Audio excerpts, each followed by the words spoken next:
Welcome to Lent for everyone for Friday. Reading this passage, I remember using this phrase, it's not the healthy who need a doctor, but the sick. And oftentimes when reading that passage in my youth years, I use that as kind of my reason for evangelism, as if I was somehow Jesus in that case, going to the sick and offering them health, which is not necessarily a terrible way to look at that passage.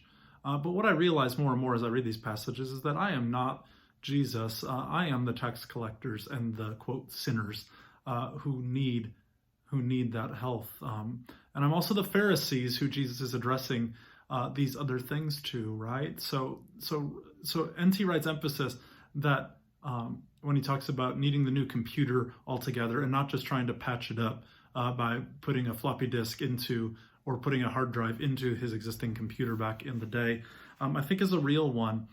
When he says, we know that things could be better, and we hope that we can simply add the better bit onto the way we do things at the moment so we won't have to change too much, if at all. I think this passage is best looked at not when talking about broad church changes or things like that, but really changes that need to take place within me and within my heart. The fact is that what God's people were looking for, right, was they were looking for this Messiah. They just thought that Messiah was only going to be for them, for the Jews. And in fact, what happened was that Jesus wasn't supporting the status quo, right? It says he was doing something much better, much more exciting, much more encouraging for people like us.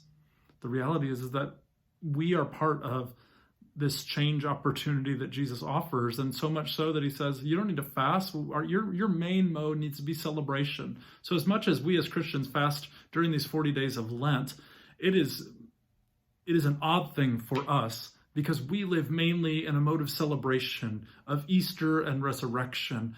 And even our Sundays during Lent are little Easters in the midst of our Lenten disciplines together.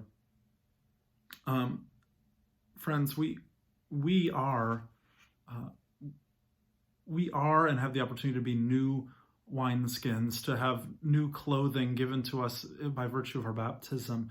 We don't have to use the old anymore, and we need to allow Jesus to continue to change us and change our patterns of living. That work is often called sanctification, where he makes us more holy and more like him, but we have to be willing for him to do it. I pray that we will. God bless you.